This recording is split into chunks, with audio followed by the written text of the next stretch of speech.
Amen, amen. Nous allons lire, vous restez debout, un texte qui n'est pas long dans les psaumes. Je vous ai dit que je restais dans les psaumes ce matin. Un texte qui nous parle, le psaume 63, qui nous parle, le titre ici, c'est la soif de Dieu. Et le titre du message, c'est Mon âme a soif de toi. Le psaume 63, je vais lire à partir du verset 2. Ô Dieu, tu es mon Dieu, je te cherche. Mon âme a soif de toi. Mon corps soupire après toi dans une terre aride, desséchée sans eau. Ainsi, je te contemple dans le sanctuaire pour voir ta puissance et ta gloire, car ta bonté vaut mieux que la vie. Mes lèvres célèbrent tes louanges. Je te bénirai donc toute ma vie. J'élèverai mes mains en ton nom. Mon âme sera rassasiée comme de mets gras et succulents, et avec des cris de joie sur les lèvres, ma bouche te célébrera. Je vais aller jusqu'au verset 9. Lorsque je pense à toi sur ma couche, je médite sur toi pendant les veilles de la nuit, car tu es mon secours et je suis dans l'allégresse à l'ombre de tes ailes. Mon âme est attachée à toi, parce que ta droite me soutient. Amen. Vous pouvez vous asseoir. Oh, la parole de Dieu, j'aime la parole de Dieu. Le Seigneur a envoyé sa parole pas pour rien, c'est pour que nous puissions y puiser des forces, y puiser tout ce dont nous avons besoin. C'est ça le but de la parole de Dieu. Y puiser des forces pour que nous puissions supporter, être capables de traverser les épreuves qui surviennent dans notre vie. Par la parole de Dieu, ceux qui appartiennent à Dieu savent qu'ils peuvent se maintenir au-dessus des difficultés de la vie. La parole de Dieu est forte, elle est puissante.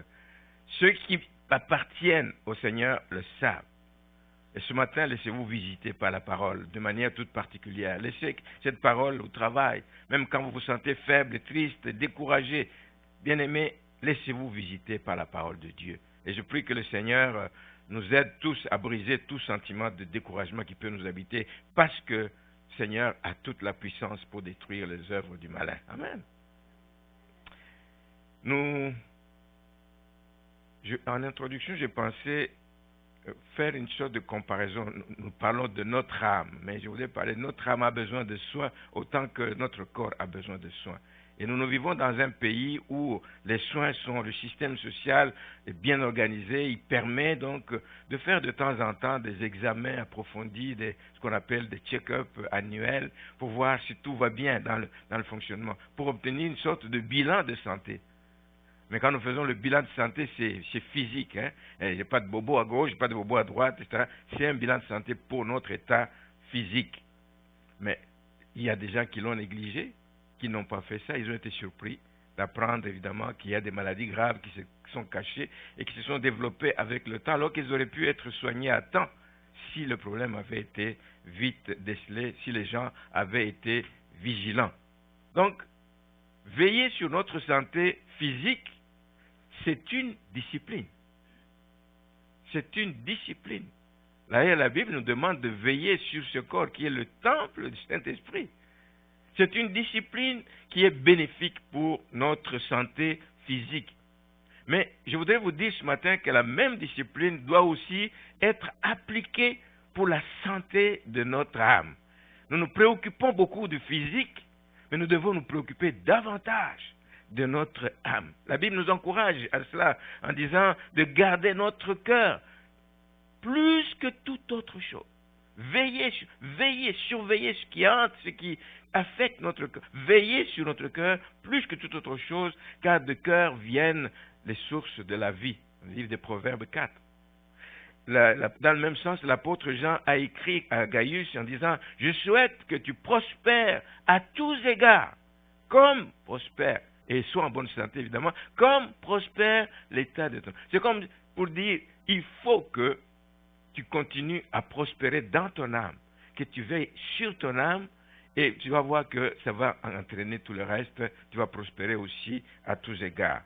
Et ce matin, je voudrais voir avec vous, à travers ce passage, il y aurait eu la possibilité de lire la même chose et plus en détail dans le livre de Samuel qui donne vraiment tous les détails qui concernent David.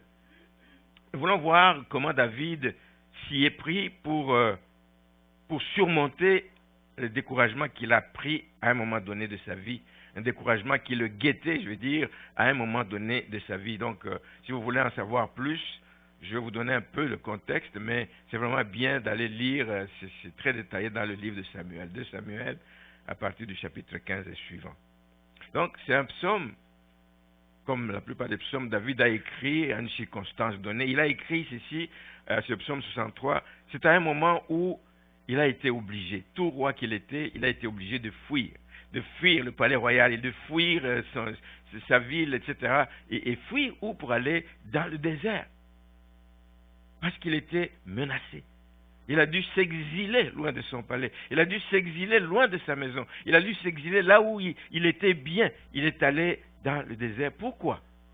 Parce que son fils Absalom lui voulait du mal. Chaque fois que je relis cette histoire, je dis c'est incroyable. Tu es heureux d'avoir mis un enfant au monde, tu es heureux de l'avoir fait étudier, tu es heureux d'avoir fait grandir, tu es heureux de voir, il devient un homme, puis à un moment donné, il se tourne contre toi, et ici, il veut prendre la place de son père David.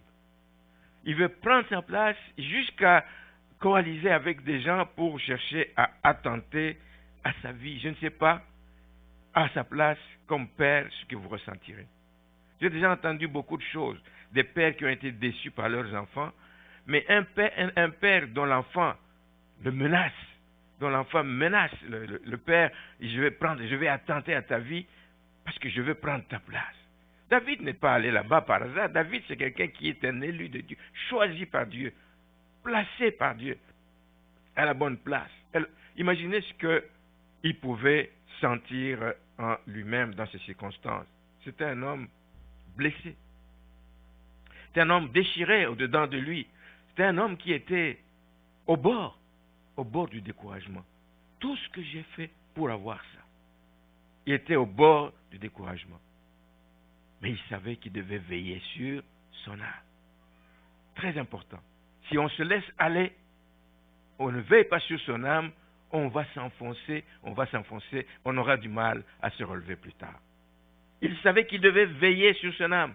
Il a refusé de sombrer dans le découragement. Il a refusé, parce que même dans le désert, il était dans le désert, il ne veut pas se décourager. Il se disait, même dans le désert, Dieu est avec moi. Amen.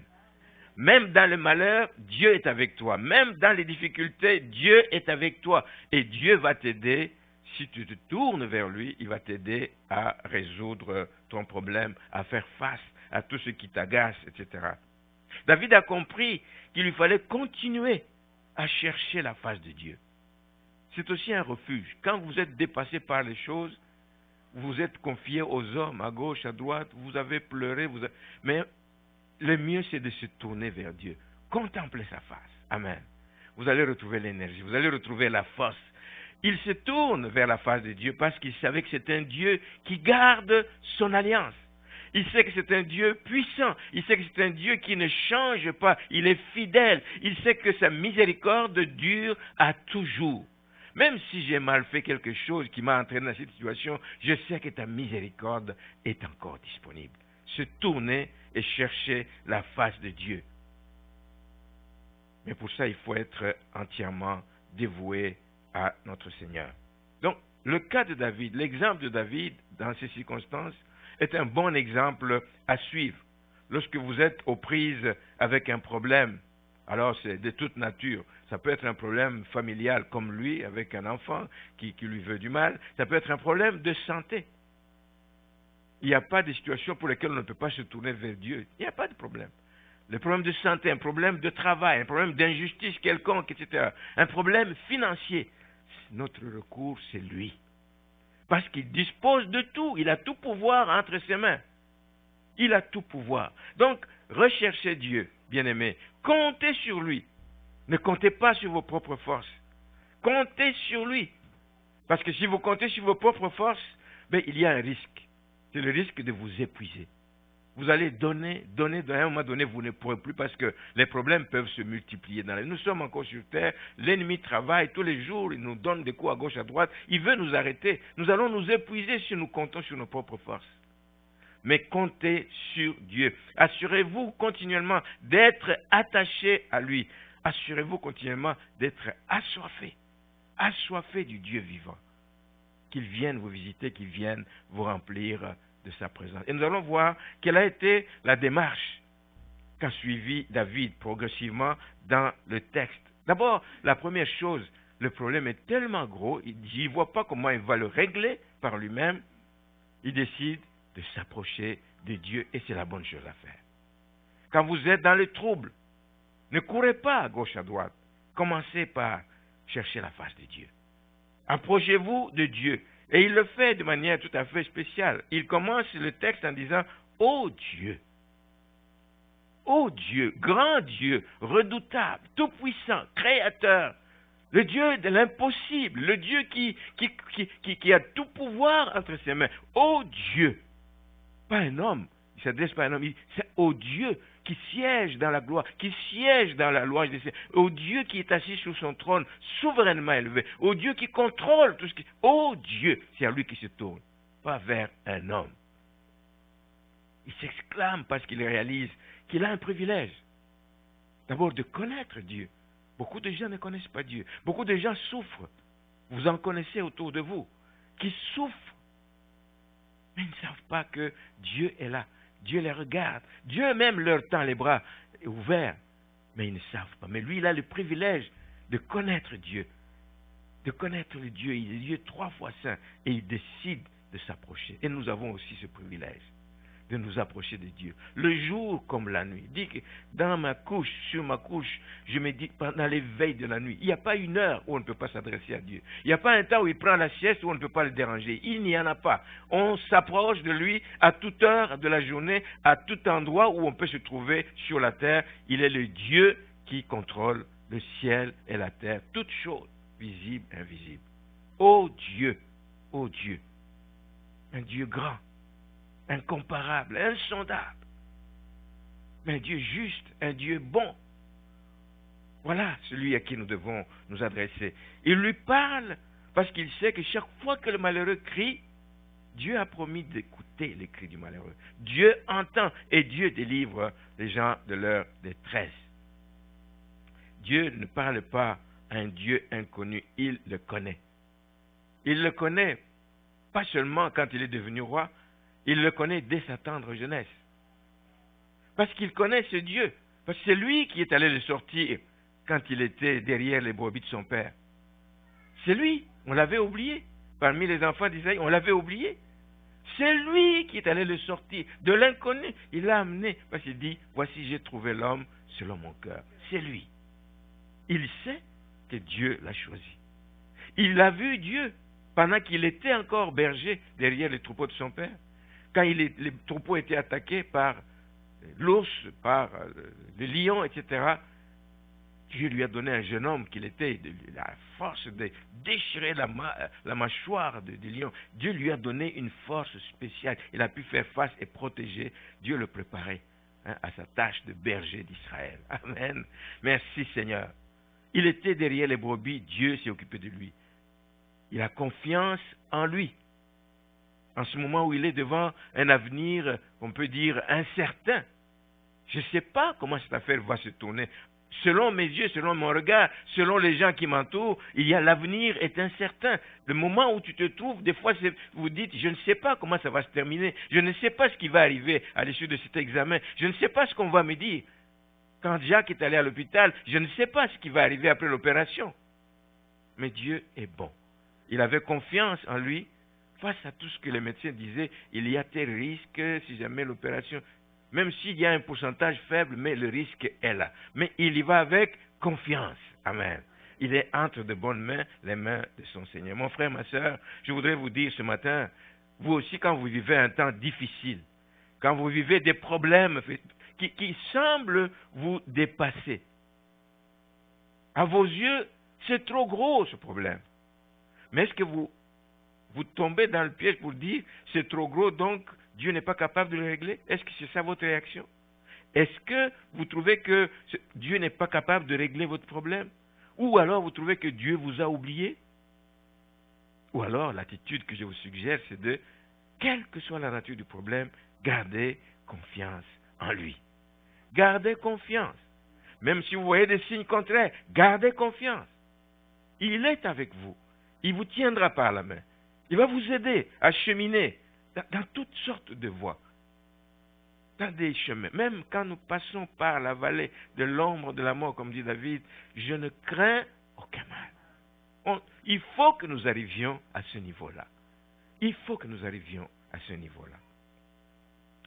Notre réaction, bien-aimés, notre première réaction est importante. Et le succès dans la résolution du problème que nous avons dépend justement de cette première réaction que nous avons. Une réaction de confiance. Oh, je ne sais pas comment ça va finir, mais je sais que Jésus est avec moi. Je ne sais pas comment ça va terminer, je sais que le Seigneur est vivant. Je ne sais pas comment ça va se terminer, mais je sais que je ne suis pas seul. Je ne sais pas comment ça va se terminer, mais je sais qu'il me garde, il me protège. Je marche à l'ombre de ses ailes. Amen. Amen. Amen. Gloire à Dieu. Première chose, David s'approche de Dieu. Il s'approche de Dieu. Il faut faire un pas. Ne restez pas là dans un coin à pleurnicher. Avancez. Mettez-vous devant la face. Tombez à genoux. Je parlais avec quelqu'un, quel jour? Vendredi soir.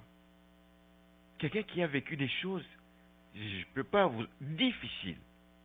Pendant beaucoup d'années de sa vie de couple, de mariage. 30 ans de mariage. Aux yeux peut-être des gens, c'est une personne heureuse, qui vit dans des... En tout cas, dans le luxe et tout. Aux yeux des gens, oh, tout le monde peut-être même envie la personne, mais ne sait pas ce que la personne... 30 ans de difficultés, 30 ans de misère. Et au début, elle ne connaissait pas vraiment le Seigneur, la personne, donc c'était difficile, c'était encore plus difficile. Il faut toujours faire semblant que tout va bien, etc. Mais quand la personne connaît le Seigneur, son refuge, c'est à genoux.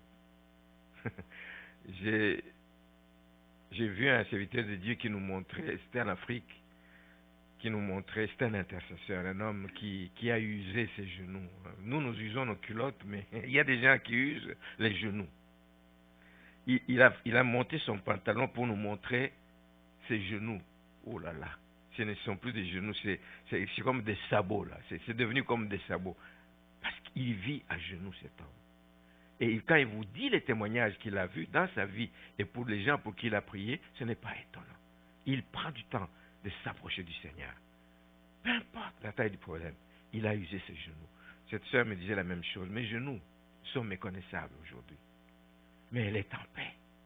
Elle est en paix. Vous ne pouvez pas croire ce qu'elle a vécu. La personne est en paix. Elle est en paix. Elle fait même des choses. Des fois, on regarde, on dit, mais bon, ça s'appelle la foi.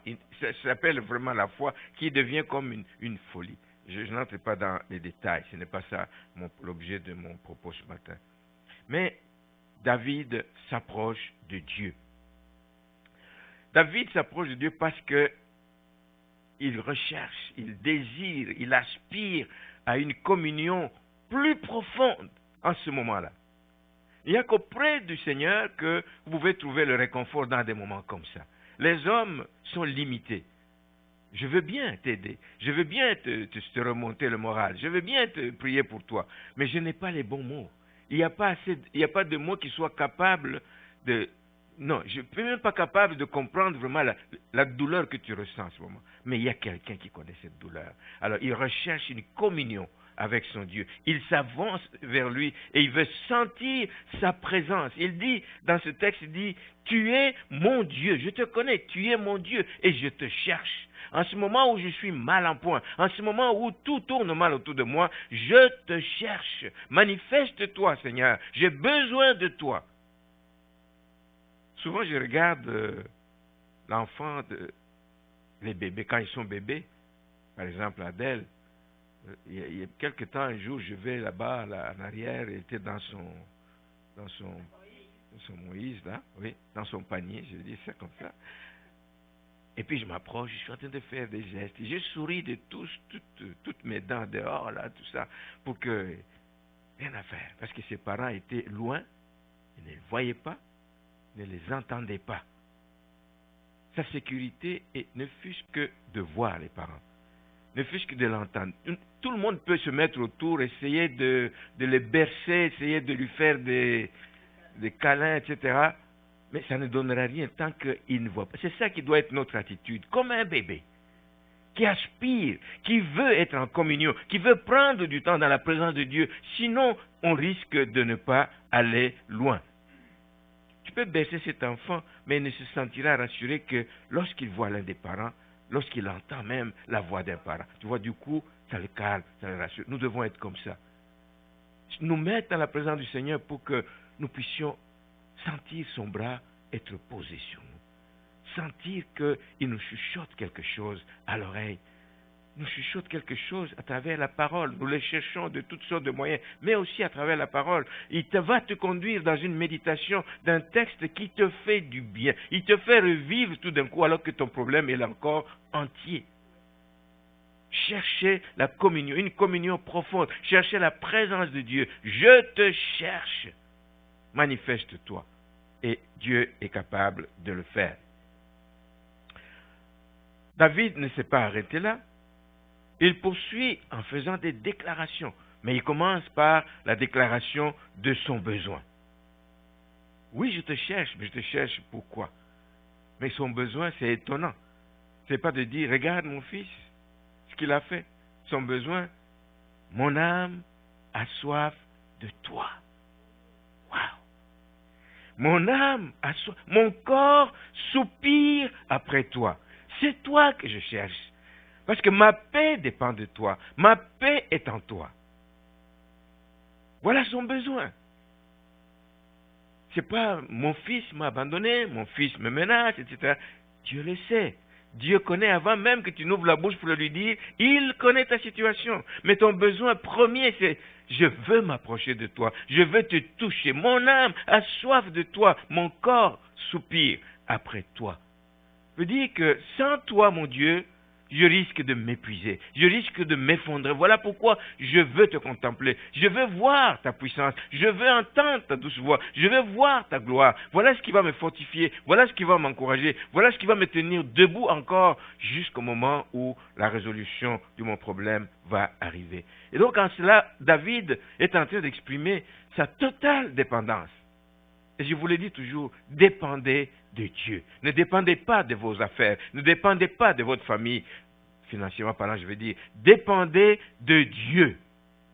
Une totale dépendance envers Dieu qui est la seule source du bonheur, du vrai bonheur. Le bonheur, nous allons le voir tout à l'heure, qu'on ne le trouve pas dans toutes ces choses derrière lesquelles on court. Le vrai bonheur est dans le Seigneur. Alors, recherchons-le. La communion avec lui. Mon âme a soif de toi. Mon âme a soif du Dieu vivant. Mon âme, j'ai besoin de toi. J'ai besoin de ton secours.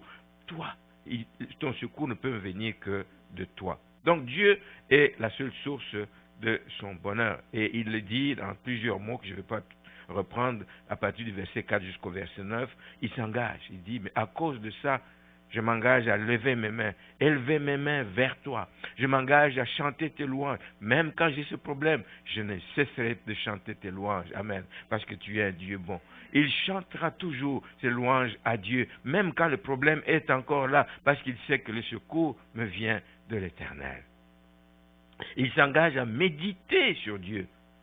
La nuit durant, il médite sur les bienfaits de Dieu. Il médite sur la bonté de Dieu. Il médite sur toutes les grâces qui ont coulé dans sa vie. Il médite sur ce que Dieu a fait dans la vie d'autres personnes que nous avons entendues. Méditez sur les témoignages d'autres bien-aimés, etc. Quand vous entendez ce qu'il a fait dans la vie de Pierre, oh Seigneur, tu es grand.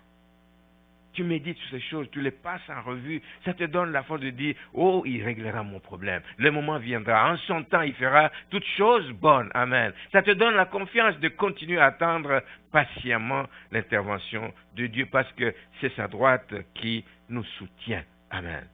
C'est ce que David est en train de déclarer. Et je voudrais m'arrêter 2 minutes pour faire remarquer une attitude que je trouve remarquable de David. C'est au verset 4. Au verset 4 où il dit « Car ta bonté vaut mieux que la vie, mes lèvres célèbrent tes louanges. »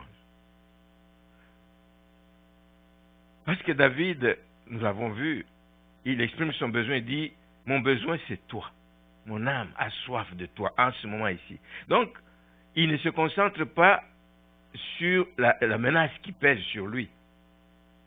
Et elle était encore là, elle était présente. La menace pesait sur sa vie, mais il se concentre sur la bonté de Dieu. Et ça, c'est quelque chose, des fois, qu'on perd de vue quand les problèmes nous assaillent. Problème ou pas problème, les bontés de l'Éternel ne sont pas épuisées.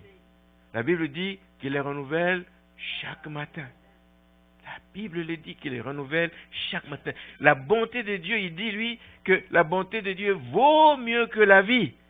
Je ne cours pas derrière des choses pour mon bien-être, etc., mais que ta bonté, que ce soit ta bonté qui m'habite, qui me fasse du bien. Car David est certain que la bonté de Dieu n'est jamais épuisée. Il est certain de cela. Mais il est certain de cela pour les craignants Dieu. Et lui, c'est un craignant Dieu. Et c'est vrai, c'est pour les craignants Dieu. Nous savons que pour eux, il les renouvelle chaque matin. Et sa bonté nous accompagne. Il y a un chant qu'on chante ici. Ta bonté m'accompagne, elle m'accompagnera.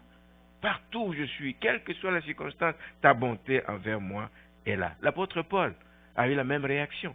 Lorsqu'il dit, en pensant évidemment à tout ce qu'il a eu comme souffrance dans ce ministère, toutes les souffrances, toutes les persécutions qu'il a endurées, il dit ceci, dans 2 Corinthiens 4, verset 17, car nos légères, voyez-vous, il parle ça de nos légères afflictions du moment présent produisent pour nous, au-delà de toute mesure, un poids éternel de gloire. Nous pouvons passer par un temps difficile.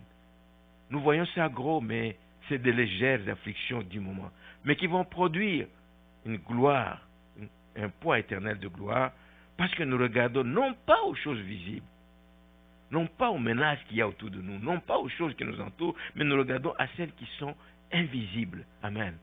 La bonté de Dieu, vous la voyez, vous la touchez comment? Vous le voyez quand c'est devenu des faits, mais cette bonté, elle est là. Elle est là, elle est manifeste dans la vie de ceux qui le craignent. Car les choses visibles sont passagères. Celles sur lesquelles nous nous attachons, celles derrière lesquelles nous courons jour et nuit, par contre, les invisibles sont éternels. Alors, mon exhortation, c'est que vous appreniez, que nous apprenions tous à savoir mettre les bonnes priorités et les bonnes priorités à la bonne place.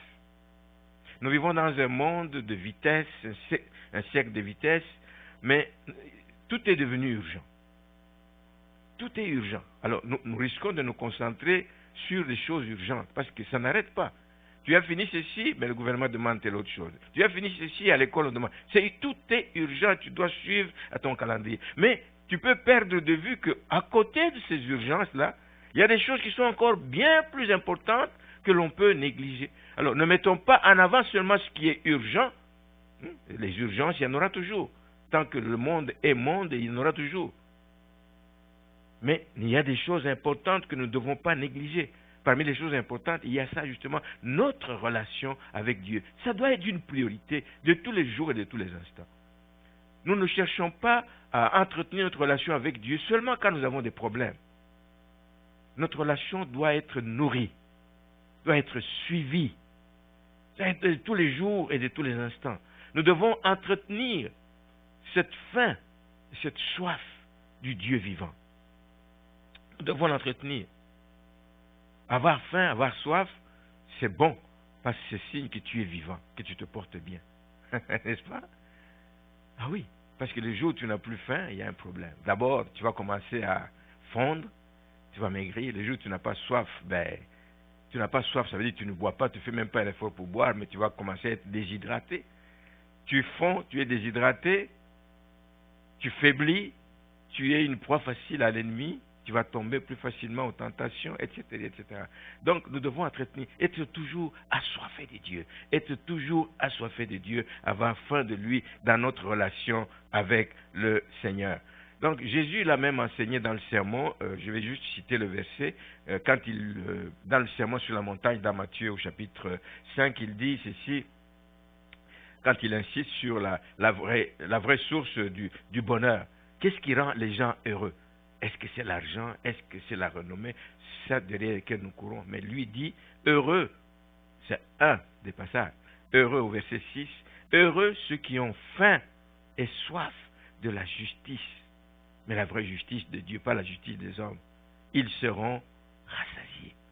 Le Seigneur s'occupe d'eux. J'aimerais vous dire ce matin que la faim et la soif sont des signes de bonne santé. Amen. Alors, si vous voulez être en bonne santé spirituellement parlant, ayez faim et soif de Dieu. N'ayez pas faim et soif des choses que le monde. Le monde nous pousse à avoir faim et soif de la richesse, etc., des richesses matérielles, de la renommée. Le monde veut que nous puissions avoir faim et soif des plaisirs qui sont sans fin. On multiplie toutes sortes de moyens pour attirer les gens, à tel point que certaines priorités sont oubliées. On dit, ah non, ça finit dimanche. Je dois aller là-bas parce que ça finit dimanche, sinon je vais manquer. Un plaisir, bien-aimé. Tu décides de ne pas aller au culte parce qu'il y a cette activité. Non. Les priorités à la bonne place. Le monde nous pousse à chercher ces choses-là, chercher la gloire, chercher la renommée, que mon nom soit connu, la percée. Tu sais, on entend souvent ça, la percée. C'est pas mauvais de percer, mais c'est bien. Mais ça ne doit pas être juste ça l'objectif de notre vie. Ça ne doit pas être ça. Ce sont des choses qui vont produire une satisfaction juste pour un jour, pour 2 jours, éphémère, puis après on oublie. Puis après on va dire, ah ça m'a coûté cher. Oui, tu as eu un plaisir, tu as déjà oublié ce plaisir, mais tu retiens que ça t'a coûté cher. Merci Seigneur. Ce sont des choses qui passent vite, ce sont des choses qui nous échappent facilement. Des gens qui ont eu beaucoup d'argent dans la vie, mais qui se retrouvent dans le dénuement du jour au lendemain, soit parce qu'ils ont mal géré ou quelqu'un qui s'occupait de leur portefeuille a mal géré, ils sont finis tout d'un coup. C'est des choses passagères. Mais la parole de Dieu, elle, nous encourage à continuellement avoir faim et soif. Ici, on vient de dire de la justice de Dieu. C'est celle qui nous a été imputée, la justice de Dieu, justifiée à cause de l'œuvre de Jésus-Christ à la croix. Elle nous a été imputée à cause de l'œuvre de Jésus-Christ à la croix. C'est ça dont nous avons à voir. Son impact est éternel. Ce n'est pas pour un temps, c'est pour l'éternité. Et à cause de ça, il n'y a aucune condamnation pour ceux qui sont en Christ. La justice des hommes, elle est incertaine. Elle est même imparfaite. Il m'arrive souvent de suivre ce qui se passe dans certains pays où tu vois un président de la République qui réunit les gens et puis la population vient faire ses doléances. Ils n'ont pas pu régler les choses dans les tribunaux ordinaires, mais quand le président passe, tout le monde afflue. Moi, mon problème tel n'a pas été réglé. Moi, mon problème tel n'a pas été réglé. La justice des hommes, mais la justice de Dieu, elle est incontestable. Amen. Elle est incontestable. Merci Seigneur. Nous devons avoir faim et soif de la justice de Dieu. Nous devons avoir faim et soif de la parole de Dieu. Parce que la parole de Dieu est la vérité. Et nous aide, bien-aimés, à ne pas pécher. Et nous aide à ne pas pécher. Quand on la serre dans son cœur, je serre ta parole dans mon cœur afin de ne pas pécher. La parole de Dieu nous donne la lumière. Et elle éclaire notre sentier, notre lumière, etc. Bien-aimés, la parole de Dieu, nous devons y être attentifs. Nous devons être attentifs à la parole de Dieu. La troisième chose, c'est nous devons continuer à avoir faim et soif de la présence de Dieu. Dans le psaume 42, comme une biche soupire après les courants d'eau, ainsi mon âme soupire après toi, ô Dieu. Parce que dans sa présence, il y a tout. Il faut soupirer à être dans la présence du Seigneur. Dans sa présence, il y a tout. Dans sa présence, il y a la guérison. Dans sa présence, il y a la paix. Dans sa présence, il y a la joie. Dans sa présence, il y a la force. Il y a l'énergie. Dans sa présence, il y a le réconfort. Dans sa présence, il y a l'espérance. Dans sa présence, il y a tout dans sa présence. Continuellement soif de sa présence. Parce qu'il y a une joie que le monde ne peut pas nous donner. Malgré tous les efforts, malgré les désirs que les uns peuvent avoir, il y a des choses que le monde ne peut pas nous donner. Tandis qu'en sa présence, nous nous sentons bien. Nous nous sentons bien dans sa présence, indépendamment de ce que nous traversons. Souvent, quand on sort de la présence, on va dans la présence du Seigneur, malgré les problèmes, on oublie On oublie ce problème pendant ce temps-là, parce qu'on s'est concentré sur notre Dieu. Cherchez donc à avoir l'appétit pour les choses spirituelles, etc., la faim, la soif, etc., dans la vie d'un chrétien. Si vous perdez ces choses-là, vous êtes en train d'ouvrir tout simplement la porte à l'ennemi. Vous ouvrez la porte à l'ennemi parce qu'un chrétien qui n'a pas faim, qui n'a pas soif de la présence de notre Dieu, etc., il ouvre facilement la porte au découragement. Et le découragement, c'est quelque chose que je ne souhaite à personne. Je voudrais vous lire en terminant une anecdote qui montre comment le diable travaille. C'est une anecdote. Hein, c'est pas le diable qui m'a dit comment il travaillait. C'est une anecdote, mais qui illustre comment il travaille. Alors il dit ici, un jour, c'est le diable qui est fatigué. Il est fatigué. Court à gauche, à droite, donner des coups à gauche, à droite, tendre des pièges à gauche. Il est fatigué et puis il dit, bon, je décide de prendre ma retraite. Vous prenez votre retraite le jour où vous sentez que votre fonds de pension est bien fourni. Mais lui, il s'aperçoit qu'il n'avait pas encore atteint vraiment un bon niveau pour qu'il puisse avoir de bonnes retombées pour la suite des temps. Alors il décide, bon, écoutez, j'ai déjà décidé, je vais arrêter là, mais pour arrondir mes fins de mois, j'ai beaucoup d'outils. J'ai utilisé, dont je me suis servi dans le monde, etc. J'en ai beaucoup, je vais commencer à les vendre. Alors il a exposé ces choses, les outils de travail. Et tout était là. Hein? Alors imaginez tout ce qu'il a utilisé pour faire tomber les gens, pour faire mal aux gens. Hein? Et la méchanceté, l'envie, la jalousie, la haine, la cupidité, la suffisance, les mépris. Continuez la liste. Tout ça est là, mais il y avait un outil spécial qu'il avait rangé de côté.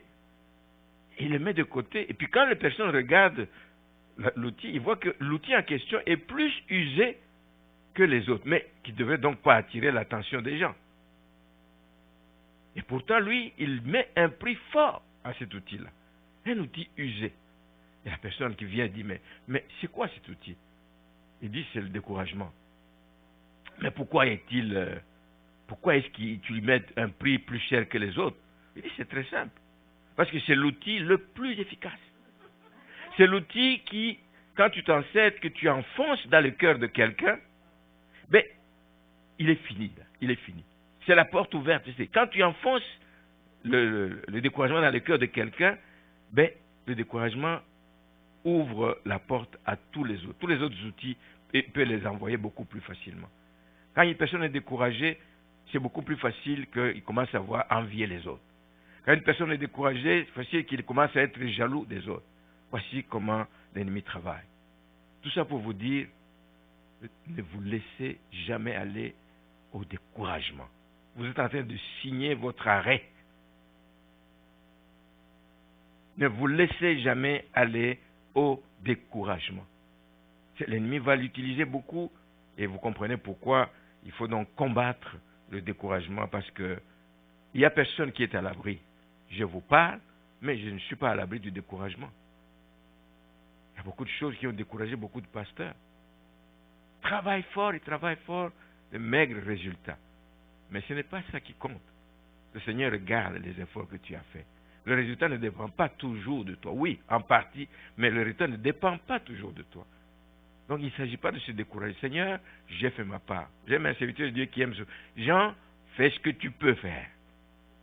Fais ce que tu peux, Dieu fera le reste. Parce qu'il connaît notre cœur, il voit notre cœur, et c'est ce que je vous encourage à faire. Si donc David s'est bien tiré d'affaire, c'est parce qu'il connaissait son Dieu. Il n'est pas tombé dans le découragement. Et pourtant, il y a d'autres serviteurs qu'on considère comme grands serviteurs qui sont tombés dans le découragement. Je peux donner l'exemple de Josué. Josué, pourtant, qui fait partie des deux espions là qui ont décidé d'aller dans le pays malgré la présence des fils d'Anak. Ils avaient vu le pays, vous voyez, les géants, ils disent, bon, mais ils savaient qu'ils n'y allaient pas seuls, ils sont allés avec la promesse de Dieu. Je vous donnerai le pays. Tout lieu que foulera la plante de vos pieds, je vous le donnerai. Ils avaient foulé cette plante, ils disent, nous irons, nous allons prendre le pays. Ils étaient très courageux, ils sont partis. Mais au fur et à mesure qu'ils avancent dans la conquête du territoire, ils sont arrivés, ils ont pris Jéricho en suivant les consignes que Dieu avait données. Mais en faisant ça, Dieu avait dit en même temps, la ville va tomber, il faut la vouer par interdit. Tout ce qu'il y a dans cette ville doit être voué par interdit. Vous ne pouvez rien prendre de ce qui est dans cette ville. Mais on n'a pas le contrôle. Quand tu as des milliers de personnes autour de toi, tu n'as pas toujours le contrôle de ce qui se passe. Mais il y a quelqu'un parmi eux, avait pris, un certain Akan, avait pris quelque chose qu'il est allé cacher dans le camp dans ce temps. Et ça a eu des conséquences sur tout le peuple. Et dans le livre de Josué, au chapitre 7, il est dit qu'Akan prit des choses vouées par interdit, et la colère de l'Éternel s'enflamma contre les enfants d'Israël. Eux n'avaient pas péché, la colère s'est enflammée à cause de la présence au milieu d'eux de quelqu'un qui avait fait des choses contraires à la volonté de Dieu, qui a enflammé la colère de Dieu. La conséquence, c'est que lorsqu'ils sont allés dans une ville voisine pour avancer, la ville de Haï, les émissaires qu'ils ont avancés pour vérifier le terrain, ils ont dit, oh non, on ne voit pas beaucoup de gens, c'est une petite ville, on va la prendre très très vite. Et ils sont allés, ils ont été battus, ils ont perdu une trentaine, 36 personnes, je crois, qui sont mortes, etc. Et ils ont reculé, etc., honteux et tout. Et évidemment, Josué qui disait, mais Seigneur, qu'est-ce que c'est que ça, hein? Les dangers plus présents, nous avons pu passer à travers, mais ici, une petite ville comme ça, c'est la honte pour nous. Et il s'est exclamé. Hein? Il y a eu le découragement. La Bible dit que le peuple s'est découragé de voir ça. Josué aussi s'est découragé au vu de sa réaction au verset 7. Il dit, ah, Seigneur éternel, pourquoi as-tu fait passer le Jourdain à ce peuple pour nous livrer entre les mains des Amoréens et nous faire périr? C'est toujours la même chose. Hein? Pendant que le peuple d'Israël marchait aussi dans le désert, il disait la même chose. Pourquoi tu nous as amenés ici? Tu nous as amenés mourir, il disait à Moïse. Tu nous as amenés mourir ici dans le désert. Nous étions bien en Égypte. Nous étions bien avec les concombres d'Égypte. En tout cas, c'est cela, le découragement. L'origine du découragement n'est pas nécessairement liée à toi, à ce que toi tu as fait. Tu peux être correct, mais si tu ne fais pas attention, ça peut être les gens autour de toi qui vont être à la base du découragement. Il peut venir de beaucoup de sources. Nous devons être attentifs. Le diable va se servir des gens autour de vous pour vous faire chuter. Ils vont faire des choses en cachette et vous risquez de payer le prix. Le diable va passer par des personnes, etc. Il va vous empêcher d'avoir un cœur pur devant le Seigneur. La Bible nous demande beaucoup de choses. Ne vous couchez pas sous la colère. Alors, il va mettre la colère et vous empêcher de vous repentir, etc. avant de vous coucher. Et ça crée des découragements, toutes ces choses, si on ne les règle pas à temps. Le découragement peut venir par des enseignements. On ne fait pas attention à ce qu'on lit, à ce qu'on écoute, etc., etc. Nous avons entendu dernièrement ici un frère qui nous disait, un homme qui aimait le Seigneur, etc. Et un jour, on lui a donné un traité, je ne sais pas de quoi. Et puis le traité, là, qu'est-ce qu'il disait là-dedans? Mais le gars a dit, fini, terminé. La Bible a été écrite par les hommes, je ne veux plus rien savoir. Il était chrétien depuis des années, il a tourné kazakh, il a changé, il est rentré dans le monde complètement. Nous devons faire le découragement. Vient de plusieurs sources et donc nous devons éviter cela et faire attention. Donc personne n'est à l'abri de découragement. C'est pour ça que j'apporte ce message ce matin, à moins de dépendre totalement de Dieu, à moins de mettre en lui toute notre confiance et ne pas nous arrêter quand nous traversons des circonstances difficiles. David l'a compris, puissiez-vous le comprendre, et de sorte que si même vous passez par la vallée de l'homme de la mort, que vous ne puissiez pas craindre de mal. Donc le secret, bien-aimé, ce matin, retenez ça, c'est entretenir la faim et la soif de Dieu, la soif de sa présence, la soif de sa justice, et tout le reste vous sera donné. Amen.